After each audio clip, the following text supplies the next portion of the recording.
Hi everyone, it's Thursday, time for chapter 4 of The Boy in the Back of the Class. Sorry this is a bit late going online. As I explained in my sign video, I've been at school today. I've been teaching Key Stage 1, which was really nice, but really looking forward to getting home and making the video as normal. So we are Boy at the Back of the Class, chapter 4, and as you remember, Amit is in something called seclusion at break time and lunchtime. We're going to hopefully find out a bit more about that. And there's a horrible rumour going around that he's got some sort of really nasty disease.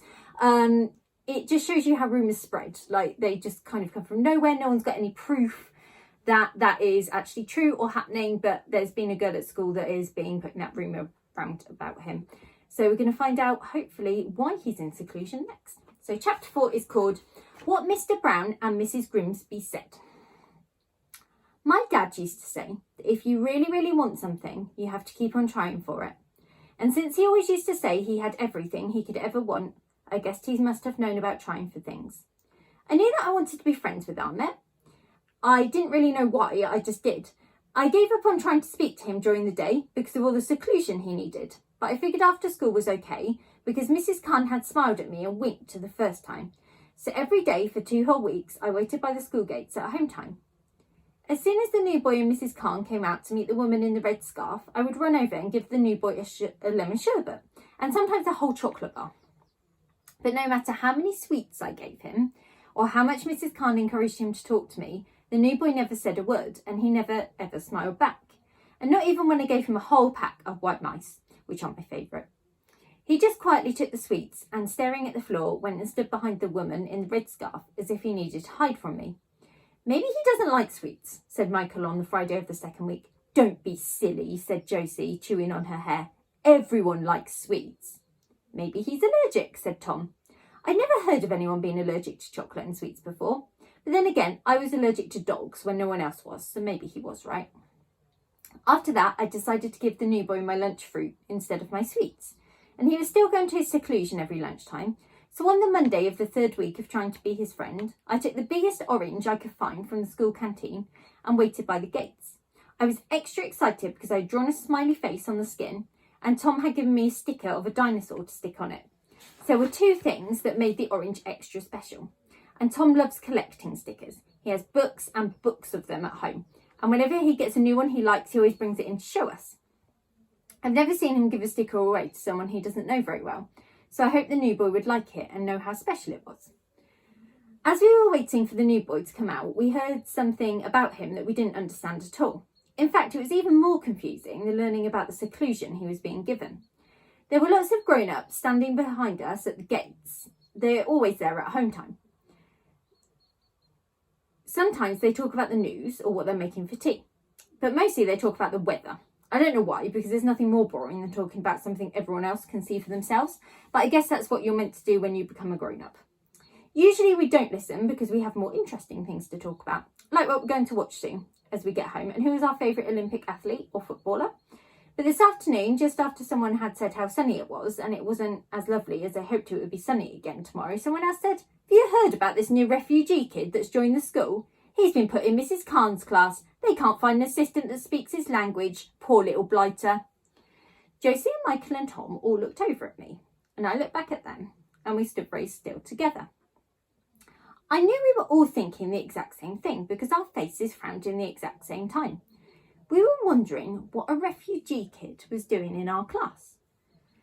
Then the lady who we had talked about the sun had said, it'll cause trouble, you mark my words. They're only coming over here to take our jobs.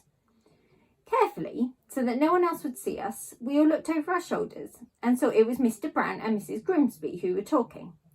Mr. Brown shrugged and said, Views from that awful war on the news, I feel sorry for the kid. Can't blame him for wanting to get out of that death trap.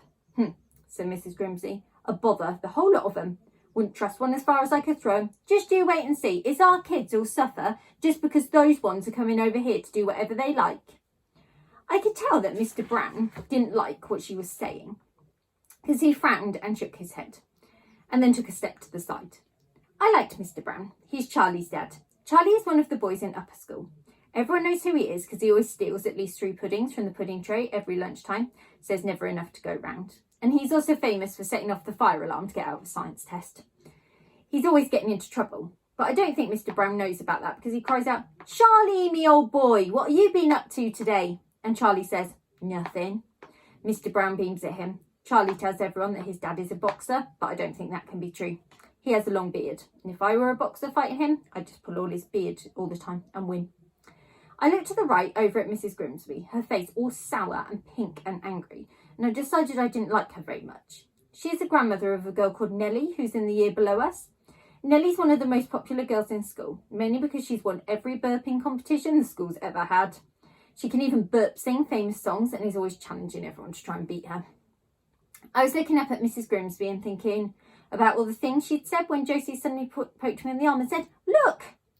When I looked back through the railings, Mrs. Khan and the new boy were in the playground and already talking to the woman with the red scarf. So I ran just as fast as I could and gave the new boy the special orange. And as usual, he didn't say thank you and he didn't smile. But I saw his eyes widen when he saw the drawing of the smiley face and the sticker on the orange. And for the first time ever, he looked at me with his lion eyes and didn't look away. And I knew right away he wasn't frightened of me anymore. I stared back and gave a small smile. I wanted him to know that it didn't matter if he was a refugee kid. I still wanted to be his friend. I think he must have understood because he gave me a nod that no one else could see. And I wished he had smiled back, because you can only ever know that a person's really your friend when they like you enough to smile back at you. But it was okay because the nod felt like a promise. I knew I wouldn't have to wait too long before the smile followed. So if you are looking for something to do at home tomorrow, Friday, maybe it would be really good if you could look up maybe about what it means to be a refugee, because I'm going to be talking maybe a little bit about that in the next video.